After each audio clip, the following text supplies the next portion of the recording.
इस ज़मीं आसमां से आगे हूँ, वक्त के कारवां से आगे हूँ। मैं कहाँ हूँ ये खुदा जाने, कल जहाँ था वहाँ से आगे हूँ। हमारे सभी दर्शकों को हरियाणा दिवस की प्यार भरी राम राम। स्वतंत्रता काल के इस अमृत वेला में ये हरियाणा दिवस बहुत खास हो चला है। अपनी स्थापना के बाद से हरियाणा ने कभी पीछे मुड़कर नहीं देखा और हर क्षेत्र में उत्तरोत्तर विकास करते हुए, विकास की नई परिभाषाएं गढ़ते हुए एक गाभरू जवान की तरह नए कीर्तिमान स्थापित किए और पूरे विश्व के लिए प्रेरणा बन प्रदेश हमारा अग्रणी ही रहा है। आज हम हमारे इस खास कार्यक्रम में चर्चा करेंगे हरियाणा के स्थापना से लेकर अब तक के औद्योगिक विकास और भविष्य में उद्योगों में होने वाली संभावनाओं को लेकर।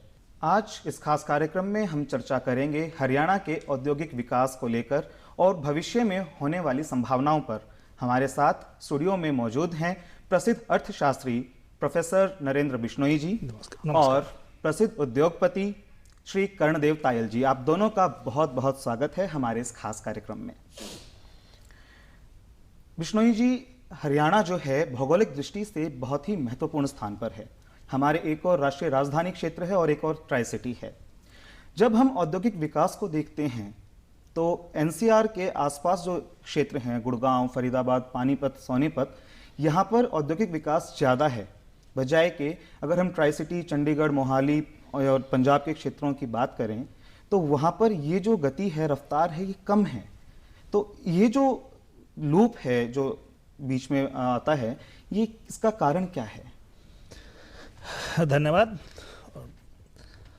ये देखिए बड़ा इम्पोर्टेंट क्वेश्चन है और इसका आंसर जिस दिन हमें बहुत अच्छी तरह से हम एड्रेस कर देंगे इसको, तो मैं ये मानता हूँ, बहुत जिम्मेदारी साथ में ये बात कह रहा हूँ कि हरियाणा भारत का पहला संपूर्णतः विकसित एक इकोनॉमी बन के उभरेगा। जो देखिए मैं आपको छोटी सी बात बता दूं, आपने जैसे कहा हरियाणा की एक होता है परचेजिंग पावर, पैरिटी के टर्म्स में पर कैपिटा इनकम $13,000 ऑलरेडी पहुंच चुकी है जी। तो हरियाणा एक मिडिल इनकम इकोनॉमी माना जाता है। हरियाणा की इकोनॉमी पिछले 20 साल से 8% की दर से ग्रो कर रही है, जो अपने आप में एक मिरेकल इकोनॉमी जिनको हम कहते थे, हम उसी के हिसाब से चल रहे हैं जी।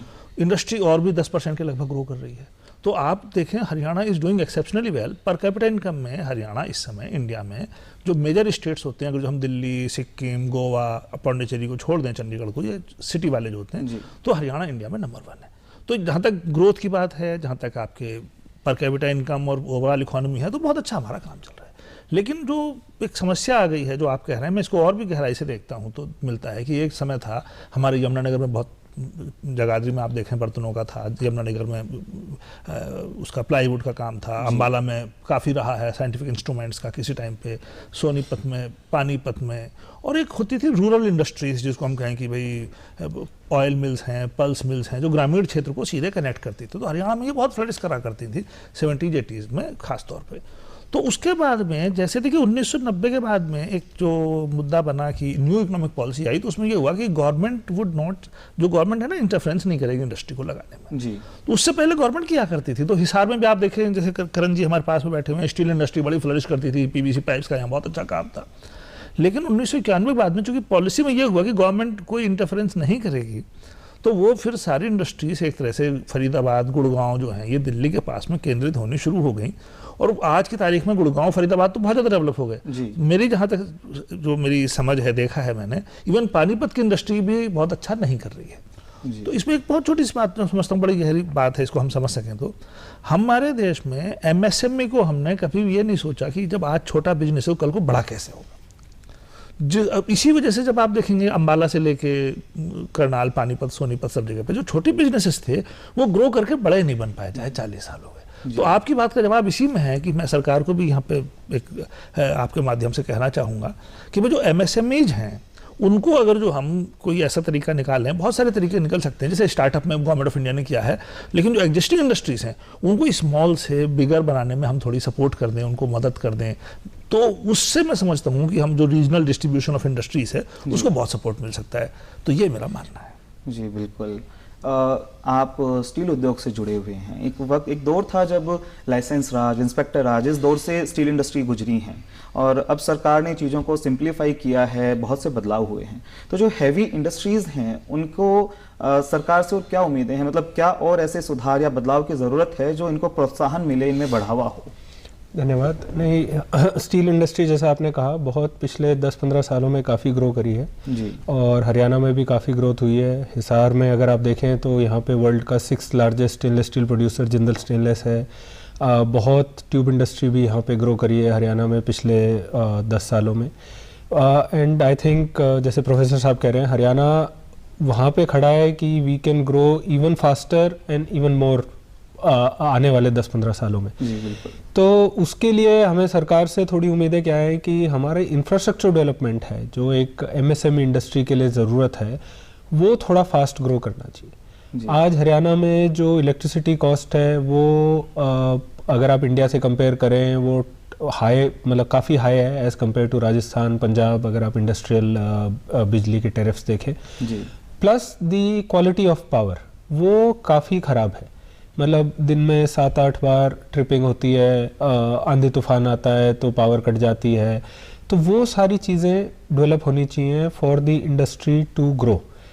फिर जैसे डॉक्टर साहब कह रहे हैं कि झज्जर, गुड़गांव साइड पे तो SCZs काफ़ी आ गए हैं और हरियाणा में कुछ 20-21 SCZs डेवलप हुए हैं उन रीजन्स में, बट इस साइड बहुत कम है।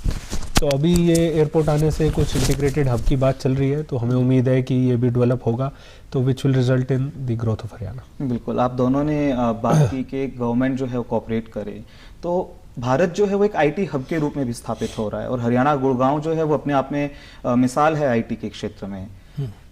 जो केंद्र सरकार है उसने पूरे भारत के अंदर बहुत से सॉफ्टवेयर पार्क्स बनवाए थे जिसमें हमारा चंडीगढ़ भी शामिल था, लेकिन बात फिर वहीं आती है कि वहाँ पर वो इतना पनप नहीं सका ट्राई सिटी में जितना कि IT सेक्टर जो है गुड़गांव में पनप रहा है। तो इसको आप किस नज़र से देखते हैं? देखिए, इसका तो थोड़ा सा काफ़ी लंबा आंसर हो जाएगा, लेकिन जो इसको आप इस ढंग से समझें कि IT industry is directly connected with the educational standards. तो जहाँ एजुकेशन ठीक ठाक होगी, ये एक दूसरे को दोनों कॉम्प्लीमेंट करते हैं, सपोर्ट करते हैं। तो अब आपको मैं ट्राई सिटी की बात 2 मिनट बात करेंगे, पहले बताऊं कि जो 2020 में जो भारत हरियाणा सरकार की पॉलिसी आई, इंडस्ट्रियल पॉलिसी, उसमें सरकार ने कहा है कि रोहतक और ये हिसार और कुरुक्षेत्र जो यूनिवर्सिटी टाउन्स हैं, यहाँ पे हम IT पार्क्स डेवलप करेंगे। तो अब ये आपको मैं बताऊं, केरल गवर्नमेंट ने ऐसा किया अब से करीब 30 साल पहले, 93 में स्टार्ट किया था, और आज केरल में डिस्ट्रिक्ट लेवल तक IT हब्स, IT पहुंच चुकी है, कोई 5 एकड़ में, 10 एकड़ में, 2 एकड़ में। तो उसके लिए हमें स्पेसिफिक प्रयास करने पड़ते हैं और यूनिवर्सिटी से कनेक्शन लाना पड़ता है। पहले वैल्यू चेन में थोड़ा नीचे होगा, फिर बाद में होगा। जहाँ तक आप ट्राई सिटी की बात कर रहे हैं, तो देखिए इसमें ट्राई सिटी को मैं ये मानता हूँ कि पीछे की स्टडी थी कि भाई यहाँ पे हरियाणा में, पंजाब में लोगों की पर कैपिटा इनकम तो थोड़ी ठीक है, लेकिन एजुकेशनल स्टैंडर्ड उस लेवल पर नहीं जा पाता जहाँ पे कि यहाँ के यूथ की उम्मीद होती है, एक एक्सप्रेशन होती है कि मुझे इतने पैसे मिले। तो अब वो कहते हैं कि भाई 15,000 रुपये मिलते थे। मैंने पढ़ा कहीं ऐसी केस स्टडी में, IT में मोहाली में को 15,000 रुपये मिलते थे और वो सज्जन सफारी से गाड़ी से आता था क्योंकि उसकी खेती थी। अब HR मैनेजर ने बुला के कहा कि भाई आप ठीक से काम नहीं कर रहे हो, तो बोला फिर नहीं, कोई बात नहीं, हम छोड़ देते हैं। तो इस टाइप का जो डिसिप्लिन की एक ज़रूरत होती है IT इंडस्ट्री को, वो अभी यहाँ पे उसके लिए हमें ज़रूरी होगा हम एजुकेशनल स्टैंडर्ड्स को भी साथ में बढ़ाएं, क्योंकि अब हम इकोनॉमी के उस लेवल पे आ गए हैं कि नॉर्मल एजुकेशन से काम नहीं चलेगा। हमें क्वालिटी एजुकेशन को, खासतौर पे हायर एजुकेशन में बहुत क्वालिटी सुधारने की ज़रूरत है, और जब तक वो नहीं सुधरेगा, मैं समझता हूँ कि ये, और मैं मानता हूँ रादर कि IT इंडस्ट्री को हम थोड़ा सपोर्ट करना शुरू करें तो एजुकेशन में भी स्टैंडर्ड भी सुधरेगा, और एजुकेशन में स्टैंडर्ड सुधरेगा तो IT बढ़ेगा। तो ये दोनों एक दूसरे को बढ़ाएंगे, और इसके लिए थोड़ी सी गवर्नमेंट को एक कहना चाहिए कॉम्प्रिहेंसिव अंडरस्टैंडिंग इसको डेवलप करके, यूनिवर्सिटीज़ को भी उसमें लेके, कॉन्फिडेंस में लेके, IT इंडस्ट्री को भी कॉन्फिडेंस में लेके तब प्लान करना पड़ेगा। जी बिल्कुल। विष्णु जी, प्रकृति संरक्षण जो है वो आजकल वैश्विक मुद्दा बन चुका है। जो सस्टेनेबल डेवलपमेंट को लेकर के जितने भी राष्ट्र हैं, सरकारें हैं, काम कर रही हैं और प्रयासरत हैं। ऐसे में एक एनवायरमेंट कंपैटिबल इंडस्ट्रियल डेवलपमेंट को हम कैसे सुनिश्चित कर सकते हैं भारत में? देखिए, करण जी बैठे हुए हैं, ये बात ये ज़्यादा अच्छी तरह बताएंगे, मैं इसमें थोड़ी सी बात कह देता हूँ, फिर मैं चाहूँगा करण जी ज़्यादा डिटेल में बताएं। मैं इकोनॉमिक्स का स्टूडेंट हूँ। मेरा ये मानना है कि भाई कोई भी एक हमारे सामने एक चैलेंज क्या होता है कि एक तो हम प्रकृति की बात करें कि भाई नेचर का संरक्षण करना है, सस्टेनेबल डेवलपमेंट की बात करनी है, लेकिन बिजनेस को अपनी कॉस्टिंग देखनी होती है। तो पूरी दुनिया में जब तक गवर्नमेंट का एक प्रॉपर सपोर्ट नहीं होगा इंडस्ट्री को, बिजनेसेस को, उन लोगों को, क्योंकि जब भी वो प्रकृति संरक्षण की तरफ जाएंगे, सस्टेनेबल डेवलपमेंट की कोशिश करेंगे, तो उनकी कॉस्ट बढ़ती है। अब कॉस्ट बढ़ती है तो वो बिजनेस उनको नुकसान होता है उसमें। तो अब बिजनेस के देखिए हमारा ये मानना है कि अगर जो आप बिजनेस के नुकसान की बात होगी तो बिजनेसमैन उसको नहीं करेगा, और आप उसको फोर्स करेंगे तो शायद बिजनेस का नुकसान हो जाए। तो ये हमें बीच का रास्ता निकालना होगा। तो गवर्नमेंट इसके बारे में कोशिश कर रही है, लेकिन मेरा मानना ये है कि मैं जिसको ज़्यादा समझता हूँ कि इंडिया को हमें सस्टेनेबल डेवलपमेंट से ज़्यादा इंपॉर्टेंट ये है कि भाई not at the cost of growth, हमारी ग्रोथ अफेक्ट ना हो, ये मैं मानता हूँ। क्योंकि मैं इसमें थोड़ा सा ये है कि भाई इंडिया में कोयला बहुत होता था, कोयला सस्ता भी मिलता था, और हमें कोयले का आज हम प्रयोग करने में थोड़ा झिझकना पड़ता है, जबकि जो हमारे पास में नेचुरल रिसोर्स थे। तो इस टाइप की जो चीज़ें हैं हमें थोड़ा सा ध्यान रख के काम करना होगा। बिल्कुल। करण जी, जैसा कि विष्णु जी ने बताया कि हमें बहुत बीच का रास्ता निकालना होगा। आप स्टील इंडस्ट्री से जुड़े हुए हैं। स्टील इंडस्ट्री अपने आप में कार्बन उत्सर्जन बहुत ज़्यादा करता है, बहुत ज़्यादा पॉल्यूशन भी करती है, और हाल ही में जो ग्रीन हाइड्रोजन है उसका यूज़ जो है उसको बढ़ाने के प्रयास चल रहे हैं, कवायदें चल रही हैं। तो आप किस तरह से देखते हैं कि हम जो सस्टेनेबल डेवलपमेंट है उसको सपोर्ट कर सकते हैं इंडस्ट्रीज़ में? I think this is a very important question. आजकल एवरीवन इज़ अवेयर कि pollution is a big need of the hour and we have to control it for the coming generations. तो इसके अंदर क्या है, पूरी industry, not only steel industry, सब साथ में जुड़ के आए हैं और हर इंडस्ट्री काम कर रही है पोल्यूशन को कम करने के लिए, कार्बन एमिशन कम करने के लिए। स्टील इंडस्ट्री में ग्रीन स्टील की बहुत बातें हो रही हैं, वर्ल्ड वाइड टेक्नोलॉजी डेवलप हो रही है, और यूरोप ने तो मैंडेट कर दिया है कि 2026 से ग्रीन स्टील ही आप एक्सपोर्ट कर पाएंगे यूरोपियन कंट्रीज़ में जी। सो बड़ी बड़ी जो इंडिया की स्टील कंपनीज़ हैं उन्होंने टेक्नोलॉजिकल पार्टनर्स डेवलप किए हैं ग्रीन स्टील डेवलप करने के लिए, और बहुत बड़े स्केल पे इन्वेस्टमेंट हो रही है। अगर आप छोटी इंडस्ट्रीज़ भी देखें, they are working on solar. आज सब ने, ऑलमोस्ट सब इंडस्ट्रीज़ ने सोलर लगाया है, renewable energy. Water harvesting almost 50% industries के यहाँ होती है जी। हम जैसे डॉक्टर साहब ने कहा, कोल से हम मूव कर गए हैं मोस्ट ऑफ अस। जितने भी फॉसिल फ्यूल्स थे, अभी आजकल जो पॉपुलर फ्यूल है इंडस्ट्री के लिए वो LPG हो गया है जी। तो काफ़ी, which is a much cleaner fuel. और आप देखें हिसार में LNG की लाइन डल रही है, बट इसमें मेरी एक ही दरख्वास्त है कि अब आप हिसार में जो LNG की लाइन आ रही है, हमारी अभी इनिशियल मीटिंग्स हुई तो वो कॉस्टिंग हमने डिस्कस करी। Now they are much costlier than even LPG जी। तो आप इतना बड़ा इंफ्रास्ट्रक्चर पे पैसा खर्च रहे हैं, आप डेवलप कर रहे हैं, तो वो you should compel the industry कि भाई आप इसको यूज़ करो, और वो यूज़ तभी होगा जब वो कॉस्ट इफेक्टिव होगी। आज LPG हम यूज़ कर रहे हैं और उससे भी महंगी हो तो वो LNG पे स्विच ओवर करना बड़ा मुश्किल है। सो वो थोड़ी सपोर्ट चाहिए, बट अदरवाइज अगर प्रॉफिट कम भी हो, the industry is ready to adopt procedures which are less polluted and वो एनवायरनमेंट को सभी बचाना चाह रहे हैं। ऐसा नहीं है कि लोग ये कह रहे हैं कि भाई प्रॉफिट होगा बट हम कोई बात नहीं, हम एसिड को जाने देंगे खेतों में, ऐसा नहीं है।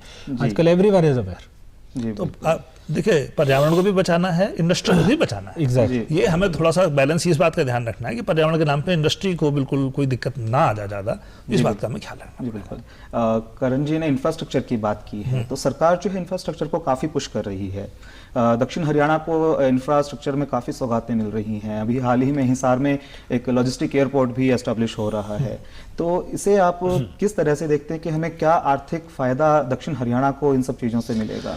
देखिए, हरियाणा का फिजिकल इंफ्रास्ट्रक्चर में काफ़ी अच्छा काम हुआ है। रोड्स काफ़ी चारों तरफ बनी हैं, दिखाई भी देती हैं चारों तरफ इसमें। और जैसे आपने कहा, साउथ हरियाणा में तो क्योंकि ये इसकी लोकेशन बहुत स्ट्रैटेजिक है, तो जो भी अब निकलते हैं, जैसे एक आपको मैं बताऊं, इसका आपने नाम नहीं लिया, लेकिन वो भी निकल रहा है यहाँ से, दिल्ली से जो कटरा एक्सप्रेसवे जाना है वो बीच हरियाणा में से निकलेगा, उसका बहुत बेनिफिट हो रहा है। हिसार को भी उसमें एक लिया गया है। आपको और बताएं, जो एक दिल्ली मुंबई इंडस्ट्रियल कॉरिडोर काफ़ी पुराना प्रोजेक्ट है जो चला हुआ है, हिसार रेवाड़ी, उसमें भी इंडस्ट्रियल एक नोड है जी। तो अब यहाँ इसमें जो बात समझने की ये है, जैसे आपने कहा अभी कि हम वहाँ पे गढ़ी हरसू में काफ़ी वेयर हाउसिंग भी हो रही हैं, लॉजिस्टिक हब्स भी आ रहे हैं, ये सारी चीज़ें हो रही हैं। इसमें मेरा जो है एक बहुत इंपॉर्टेंट चीज़ जो मुझे लगता है मुझे हरियाणा को अभी ध्यान देने की ज़रूरत है, वो ये है कि हमारी कनेक्टिविटी जो है दिल्ली से तो है जी। लेकिन मज़ेदार बात यह है कि हरियाणा की कनेक्टिविटी गुड़गांव से डायरेक्ट नहीं है। डायरेक्ट का मतलब एक होता है सीमलेस कनेक्टिविटी की भाई हम सीधे द्वारका एक्सप्रेसवे से या एम्बियंस मॉल तक या इंदिरा गांधी एयरपोर्ट तक बिना किसी रुकावट के पहुंच जाएं, प्रॉपर रोड हो, वो नहीं है। तो उसका नुकसान ये होता है कि जो गुड़गांव का जो इंडस्ट्री या इकोनॉमिक एक्टिविटी है उसका बेनिफिट जो साउथ हरियाणा को ठीक से नहीं मिल पाता। तो अगर जो सरकार इस टाइप का, मैंने एक प्रपोजल दिया भी है गवर्नमेंट को, हम इसको जैसे गुड़गांव इंदिरा गांधी एयरपोर्ट से या गुड़गांव से हम कहें, गुड़गांव से एक एक्सप्रेसवे बना के जो कि भारत सरकार ने पीछे किया है एक दिल्ली हिसार सिरसा इकोनॉमिक कॉरिडोर के लिए, उसका अलाइनमेंट ये वाला आ जाए जिसकी हम कोशिश कर रहे हैं, तो पूरा जो साउथ हरियाणा है ये ओपन अप हो जाता है, इंक्लूडिंग भिवानी, चरखी दादरी, तोशाम, महेंद्रगढ़, ये सारे इलाके जो हैं ये एक तरह से इकोनॉमिक डेवलपमेंट के लिए ओपन अप हो जाएंगे और बहुत ज़मीन वहाँ पड़ी हुई है। तो इसके ऊपर मैं समझता हूँ कि गवर्नमेंट को गुड़गांव से कनेक्टिविटी को बढ़ाने की ज़रूरत है। अगर जो इस पर काम हो जाए तो मैं समझता हूँ कि हरियाणा की तरक्की, जैसे अभी आपने कहा था ना, हमने कहा था शुरू में 8% हो रही है, इंडस्ट्री में 10% है, तो आप ये माने कि इसका पोटेंशियल 15-16 तक जा सकता है। बिल्कुल। हाँ, तो यहाँ पे ज़मीन बहुत है, फैसिलिटीज़ भी हैं, बाकी चीज़ें आ रही हैं, तो इसकी ज़रूरत है। जी बिल्कुल। आप अभी इंफ्रा की बात कर रहे थे, डॉक्टर कनेक्टिविटी की बात कर रहे थे। अभी वेस्टर्न इंडस्ट्रियल कॉरिडोर एक परियोजना है जो हरियाणा, दक्षिण हरियाणा से होकर गुजरेगी और एनसीआर से होते हुए मुंबई और गुजरात के पोर्ट्स तक जाएगी। हाँ जी। तो उस दौरान सरकार जो है वो उसमें इंडस्ट्रियल पार्क बनाने की योजनाएं भी लेकर चल रही है, तो उसे आप किस नज़रिए से देखते हैं कि उसका जो आर्थिक लाभ है वो किस प्रकार से हरियाणा को मिलेगा? देखिए, थोड़ा सा ये विषय मैं एज ए प्रोफेसर इसको सरकार से बहुत ज़्यादा सहमत नहीं होता हूँ उस चीज़ में। मेरा ये मानना है कि अगर जो हम सरकार ने, जैसे अभी एक और प्रोजेक्ट स्टार्ट किया है, दो दिन पहले मेरे ख्याल से उसका इनॉग्रेशन था, ऑर्बिटल रेल जो बना रहे हैं हम KMP एक्सप्रेस के साथ साथ बना रहे हैं, तो इंडस्ट्रियल कॉरिडोर। मेरा ये मानना है कि जो ऑलरेडी डेवलप्ड टाउन्स हैबिटेट्स होते हैं, जैसे मान लीजिए भिवानी या टाउन, जो भी टाउन होते हैं, हमें डेवलपमेंट इस टाइप से करना चाहिए कि एक्टिविटी उधर ज़्यादा आए, क्योंकि अदरवाइज क्या होता है जब डिस्प्लेसमेंट होता है, आप समझें इस बात को, एक आदमी हिसार में रहने वाला है और उसे गुड़गांव काम करने जाना पड़ता है, तो उसको वहाँ किराए पे मकान लेना पड़ेगा, घर छोड़ के रहना पड़ेगा। अगर जो गुड़गांव यहाँ पे ही भिवानी या हिसार में डेवलपमेंट हो, जींद में या सिरसा में हो, तब आप देखेंगे कि उसका ये खर्चा बचेगा, तो वो कम पैसे पे भी काम करने को तैयार हो जाएगा। तो ये मेरा मानना ये है कि हमें थोड़ा सा डेवलपमेंट के मॉडल में इस बात का ध्यान रखना पड़ेगा कि नए शहर डेवलप करने ना पड़े, जो ऑलरेडी एग्जिस्टिंग चीज़ें हैं, और उसके लिए कोई ज़्यादा लंबा चौड़ा काम नहीं करना है हमें। जैसे आपने कहा कि जो भी हमारा कॉरिडोर निकल रहे हैं उनको हमें, जो आसपास के टाउन्स हैं उनसे केवल हमें प्रॉपर कनेक्टिविटी देनी है।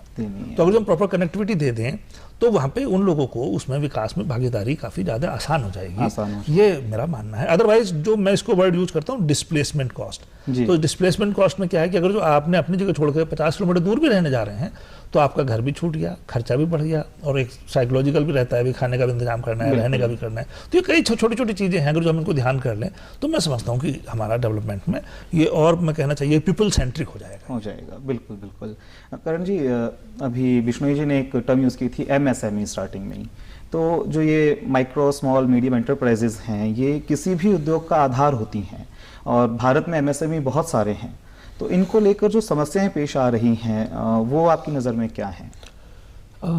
देखिए, मेरे ख्याल से पिछले 5-10 सालों में MSMEs ने काफ़ी कंट्रीब्यूट किया है इंडियन इकोनॉमी को, और हरियाणा में स्पेसिफिकली काफ़ी डेवलपमेंट हुई है MSMEs में। थोड़ा सा आई वुड रिक्वेस्ट कि जो बड़े लार्ज स्केल इंडस्ट्रीज़ हैं उनको जो बेनिफिट्स मिलते हैं they should be passed on to MSMEs। दूसरा, जो जैसे मैंने पहले भी कहा, काफ़ी गवर्नमेंट की स्कीम्स हैं जो गवर्नमेंट टाइम टू टाइम लाती रहती है, उनकी अवेयरनेस और अवेलमेंट दोनों चीज़ें MSMEs के लिए बहुत ज़रूरी है। आई थिंक मतलब I should congratulate the government कि कोविड में I think Haryana did wonderfully well, specially industry को लेके अगर आप देखें तो डिसरप्शंस बहुत कम थी कंपेयर टू अदर स्टेट्स, और इंडस्ट्री सर्वाइव भी करी, most of the industries. But ये स्कीम्स की मैं देखता हूँ कि अवेलमेंट बहुत कम है, और government does the effort, but वो या तो अवेयरनेस नहीं है और या इतने उसमें सॉर्ट ऑफ टेक्निकल रिक्वायरमेंट्स हैं कि वो एमएसएमई अवेल नहीं कर पाता है। तो वो थोड़ी गवर्नमेंट अगर ईज ऑफ करे तो MSMEs can do much better and grow into bigger industries. ये जो बात कही ना, इसमें मैं थोड़ा सा ऐड कर दूं। जी बिल्कुल। जो हमारी स्कीम बनती है उसमें इतने कॉम्प्लिकेशन बना दिए जाते हैं कि वो उसको बेनिफिट ले पाने के लिए बहुत सारी शर्तें बन जाती हैं, फिर शर्तों में डिस्क्रिशन भी हो जाता है, तो उससे मैं समझता हूँ कि परेशानी भी बढ़ती है। डिस्क्रिशन होता है तो करप्शन की संभावना भी होती है। तो जैसे करण जी कह रहे हैं ना, ये बहुत इंपॉर्टेंट बात है कि हम स्कीम को बहुत ही सिंपल रखें कि या तो बेनिफिट आपको मिलेगा या नहीं मिलेगा, बस इतना कर दें, बाकी इफ एंड बट्स ना लगाएं, तो फिर शायद मैं समझता हूँ ज़्यादा फायदा हो सकता है। बिल्कुल। हिसार जो है, यहाँ स्टील प्लांट्स हैं, आप खुद स्टील प्लांट्स में हैं, तो हम अपनी जो ज़रूरत का है बहुत सारा स्टील जो है इंपोर्ट करते हैं। तो इसके लिए हमें क्या प्रयास करने चाहिए कि हम अपने घर में ही अपनी ज़रूरत की जो चीज़ें हैं उन्हें बना सकें, और बल्कि उस लेवल तक आएँ कि हम बाहर भी उन चीज़ों को भेज सकें।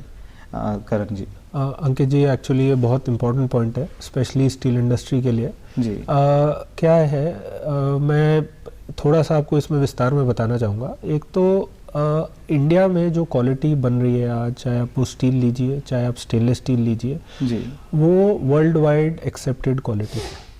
हम बहुत अच्छी क्वालिटी बनाते हैं, हमारे यहाँ बहुत अच्छी इंडस्ट्रीज़ हैं, हमारा मटेरियल एक्सपोर्ट हो सकता है विदाउट एनी प्रॉब्लम्स। जी। एंड आफ्टर कोविड तो it is preferred against the cheaper Chinese material world wide. अभी प्रॉब्लम क्या हुई है, अभी आपने देखा पीछे अखबारों में भी पढ़ा होगा कि प्राइसेस बहुत बढ़ गए थे, तो गवर्नमेंट ने एक एक्सपोर्ट ड्यूटी लगा दी है 15% की। तो steel industries can not export the material out of India, और चाइनीज़ कंपनीज़ के ऊपर जो इम्पोर्ट ड्यूटी थी वो हटा दी गई है। जी। आई एम श्योर गवर्नमेंट के अपने रीजंस रहे होंगे ये सब करने के, बट उससे क्या हुआ है कि चाइनीज़ जो चीप स्टील है वो काफ़ी इंडिया में इनफ्लो हो गया है। जी। और वो कुछ स्टील सब स्टैंडर्ड भी है, वो वेरियस मैल प्रैक्टिसेस के थ्रू भी आता है, मिस डिक्लेयर होता है, काफ़ी चीज़ें हैं, और जिसकी हम लोगों ने काफ़ी रिप्रेजेंटेशन स्टील मिनिस्ट्री में हम टाइम टू टाइम देते रहते हैं, दे आर ऑल्सो अवेयर। तो वो उन चीज़ों पे अगर गवर्नमेंट देखे तो इंडिया में इनफ कैपेसिटी है, इनफ क्वालिटी है कि हम ये स्टील यहीं बना सकें, यहीं अपने प्रोडक्ट्स बनाएं और उनको एक्सपोर्ट कर सकें। आज अगर आप बर्तन इंडस्ट्री देखें, स्टेनलेस स्टील के जो बर्तन बनते हैं, जी, India would be one of the largest exporters. मतलब अगर आप चाइना को छोड़ दें तो India would be very large exporter to Europe as well as US. मतलब ये सोनीपत में बहुत इंडस्ट्री है, पानीपत में बहुत इंडस्ट्री है, और बहुत हाई क्वालिटी यूटेंसिल्स एक्सपोर्ट होते हैं। जी। सो ये industry has lot of potential and it can grow with just a little more support. जी बिल्कुल। देखिए, इसमें मैं एक छोटी सी बात ऐड कर दूं। जी। जो आप तो बिल्कुल प्रैक्टिकल बात बता रहे हैं, जो कंसेप्ट के लेवल पे, थ्योरी के लेवल पे, जो जनरल अंडरस्टैंडिंग के लेवल पे देखते हैं, वो ये है कि government policy should be predictable, long term, certain. जी। उसमें गवर्नमेंट की पॉलिसी में आप ऐसे समझें कि भाई थोड़ी महंगाई बढ़ गई तो कुछ और पॉलिसी है, थोड़ी आसानी हो गई तो कुछ और पॉलिसी है। इनसे आप मान के चले इंडस्ट्री को लॉन्ग रन नुकसान होता है। जी। तो इतनी सी बात है कि भाई आप जो भी पॉलिसी पर रहें तो ऐसा हो कि कम से कम 5 साल, 8 साल, 10 साल की कोई पॉलिसी हो, तो तभी इंडस्ट्री प्रॉपर प्लानिंग करके एक्सपोर्ट की बात सोच पाएगी। क्योंकि जैसे एक्सपोर्ट करने की तैयारी की, एक्सपोर्ट के बाद में शुरू में तो खर्चा भी बहुत होता है, मेहनत भी लगती है, आपको नए मार्केट डेवलप करने पड़ते हैं। The moment markets are developed, आपने उसको कहा कि भाई अभी किसी वजह से हम रोक देते हैं। तो ये थोड़ी सी इंडिया में, देखिए इसकी वजह मैं बता दूं आपको, ये है कि जब महंगाई बढ़ती तो सरकार को लगता है कि भाई देश में एक्सपोर्ट करेंगे तो महंगाई ज़्यादा हो जाएगी, तो सस्ता इंपोर्ट कर लो। ये स्टैंडर्ड तरीके होते हैं महंगाई को रोकने के। जी। तो यहाँ तक तो गवर्नमेंट की बात बिल्कुल ठीक है कि महंगाई को रोकने के लिए ये सब कदम उठाए जाते हैं, लेकिन ये कदम उठाते समय ये भी ध्यान रखना चाहिए कि इंडस्ट्री की लॉन्ग रन जो प्लानिंग थी उसका कोई एडवर्स नुकसान ना हो जाए। ये बहुत वैलिड पॉइंट है, क्योंकि जैसे प्रोफेसर साहब ने कहा, इट टेक्स, ऐसा नहीं होता कि आज मैंने फैक्ट्री लगाई और 6 महीने में मैं एक्सपोर्ट करने लगूँ। एक्सपोर्ट करने का it's 5 year, 7 year, 10 year footprint होता है, क्योंकि आप यूरोप एक्सपोर्ट कर रहे हो तो उनकी जो टेक्निकल पैरामीटर्स हैं वो बहुत अलग हैं। तो आपको उस हिसाब से कैपिटल इन्वेस्टमेंट करनी पड़ती है, मशीनरी डेवलप करनी पड़ती है, क्वालिटी डेवलप करनी पड़ती है, फिर जाके मार्केट करना पड़ता है, फिर रिलेशनशिप डेवलप करने पड़ते हैं। तो इट्स अ लॉन्ग प्रोसेस। और कोई भी आपका कस्टमर जो फॉरेन कंट्री में है, ही विल नॉट वेट। आज आप ये नहीं कह सकते उसको कि जी आज ड्यूटी लग गई है, आप 3 महीने इंतजार करो, जब ड्यूटी हट जाएगी तो, क्योंकि उसको भी अपनी फैक्ट्री चलानी है, तो वो चाइना से इंपोर्ट करेगा, वो कहीं और से इंपोर्ट करेगा, तो फिर वो हार्म होता है इंडस्ट्री। जी बिल्कुल। हरियाणा जो है इसमें मैन पावर काफ़ी है, इंटेलेक्चुअल्स काफ़ी हैं, और रिसर्च एंड डेवलपमेंट एक ऐसा सेक्टर है जो कम इन्वेस्टमेंट के अंदर भी एस्टेब्लिश हो सकता है और बहुत बेहतरीन रिजल्ट्स दे सकता है हमें। तो इस पर आपकी क्या राय है? देखिए, ये आपकी बात को मैं सहमत भी हूँ, थोड़ा सा असहमत भी रहूँगा जी। R&D सेक्टर के लिए जो अभी मैंने IT का कहा था जी, ये IT में मैंने कहा था कि बहुत ज़्यादा मतलब quality of education should be good, बहुत अच्छा भी ना हो तब भी ठीक काम करेगा, स्टूडेंट्स जो हैं शुड बी एम्प्लॉयबल। जी, लेकिन R&D की कंडीशन ये है कि बहुत हाई क्वालिटी की जो man power should be available. तो अब जैसे हमारा ये मानना है, जैसे हिसार में एविएशन हब डेवलप हो रहा है, और एक R&D में ना एक ग्लोबल काफ़ी नेटवर्किंग की ज़रूरत पड़ती है, क्योंकि कोई नई चीज़ डेवलप कर रहे हैं तो आपको दुनिया के बेस्ट एक्सपर्ट्स को बुलाना भी पड़ेगा, वहाँ जाना भी पड़ेगा। तो एयरपोर्ट के पास ये नेचुरली डेवलप होता है। इस हद तक आप बिल्कुल ठीक कह रहे हैं। हिसार में 3 सरकारी यूनिवर्सिटियाँ हैं, एक प्राइवेट यूनिवर्सिटी है, मेडिकल कॉलेज है, यहाँ पे काफ़ी रिसर्च इंस्टीट्यूट्स हैं, तो इसलिए हिसार के पास में बहुत ज़बरदस्त पोटेंशियल है कि हम इसको as a R&D hub develop कर सकते हैं। लेकिन उसके लिए फिर साथ में ये है कि हम एक तो R&D की जो जैसे ये गूगल है, एप्पल है, ये लोग ना अपने R&D यूनिट्स हैं, इनकी बेंगलोर में काफ़ी हैं, हैदराबाद में है, तो हम इन लोगों को भी इंसेंटिव देकर यहाँ लाने की सोच सकते हैं। साथ में अगर जो मैं सोचता हूँ ये सस्टेनेबल तभी होगा कि जब हम यहाँ की यूनिवर्सिटीज़ को भी एक पैकेज के तहत कि भाई हमें यहाँ की R&D, क्योंकि आप देखें A ग्रेड तो यूनिवर्सिटी आ गई, अब A+ हो गए, अब A+ के बाद में भी इज इट सफिशेंट कि R&D को सपोर्ट कर पाएँ? तो वो जो सफिशेंसी की ज़रूरत होती है उसके हिसाब से हमें अगले यूनिवर्सिटीज़ उनको भी तैयार किया जाए कि भाई जो वर्ल्ड की बेस्ट R&D सपोर्ट सिस्टम को वो सपोर्ट कर पाएँ। तो वो गवर्नमेंट को इसमें ये कदम लेना पड़ेगा, और मैं समझता हूँ कि हरियाणा को जिस दिशा में जाना है वहाँ ये बहुत ही कहना चाहिए ज़रूरी इंपॉर्टेंट कदम है, और मैं समझता हूँ जितनी जल्दी कर लें, यूनिवर्सिटी के एजुकेशन को बढ़ाएं, R&D को यहाँ लाएं, फैसिलिटीज़ दें, सिस्टम डेवलप करें, तो ये हो सकता है। बिल्कुल। मैं आपसे बस चलते चलते एक सवाल आखिरी ये पूछना चाहूँगा आप दोनों से ही कि आज से 2 दशक बाद, 3 दशक बाद हरियाणा का जो उद्योग है उसमें जो उसकी ज़रूरतें हैं उसको आप कहाँ देखते हैं? उद्योग का विकास कहाँ तक आपको नज़र आता है? क्या स्थितियाँ होंगी? मेरे ख्याल से पहले करण जी बता दें, क्योंकि इनको ज़्यादा है। मैं तो बहुत ऑप्टिमिस्टिक हूँ हरियाणा को लेके। जी, आई थिंक थोड़ा सा सहयोग और थोड़ा सा पुश से Haryana has a great opportunity, और आज बिल्कुल हम उस पे खड़े हैं कस्प पे कि we can be the most leading state in India. जैसे महाराष्ट्र, गुजरात की पिछले 15-20 साल में डेवलपमेंट हुई है, Haryana I think in the next 15-20 years will be one of the best states to invest in and for the industry to grow. तो देखिए, मैंने जहाँ से शुरू किया था वहीं पे मैं बात ख़त्म करूँगा। जी, मैं फुल्ली एग्री करता हूँ करण जी से। मेरा इसमें आगे ये बोलना है कि हरियाणा इंडिया का पहला फुल्ली डेवलप्ड इकोनॉमी बनने के सभी पोटेंशियल रखता है, और मैं समझता हूँ अगले 10 से 15-20 साल के अंदर ये निश्चित रूप से बन जाना चाहिए। जी बिल्कुल। उसके लिए जो सबसे पहली शर्त है वो ये है, जिसको हमें समझना पड़ेगा कि भाई डेवलप होते हैं जब वहाँ का हर व्यक्ति पढ़ा लिखा हो, समझदार हो, होशियार हो, एम्प्लॉयमेंट के लायक हो, एम्प्लॉयमेंट में जाए तो उसको ज़्यादा सैलरी मिले, तो उसी ढंग की तो इंडस्ट्री आनी है, और यहाँ का जो लोकल यूथ है उसको हमें उसी लेवल का ट्रेनिंग देना है स्किल में, एजुकेशन में। तो हमें इसके ऊपर मेरा मानना ये है कि industry is doing very well, Haryana में बहुत अच्छा काम चल रहा है और आगे बढ़ने की उम्मीद है, लेकिन हमें हरियाणा के यूथ को एक हाई लेवल की जॉब्स के लिए रेडी करने के लिए अपनी यूनिवर्सिटीज़ को, अपने एजुकेशन सिस्टम को बहुत ज़बरदस्त तरीके से सुधार करने की ज़रूरत है, इंप्रूव करने की ज़रूरत है, ये मेरा मानना है। Thank you very much.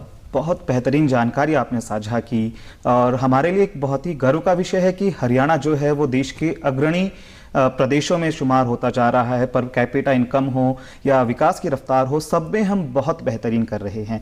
आपके हमारे इस कार्यक्रम में जुड़ने के लिए हमारे दोनों अतिथियों का मैं तहे दिल से आभार व्यक्त करता हूं। आपका बहुत बहुत धन्यवाद जो आपने अपना वक्त हमारे इस कार्यक्रम के लिए दिया, और मेरे सभी दर्शकों को एक बार फिर से हार्दिक शुभकामनाएं हरियाणा दिवस की। आप सब स्वस्थ रहें, और आप दोनों का बहुत बहुत आभार। नमस्कार। नमस्कार।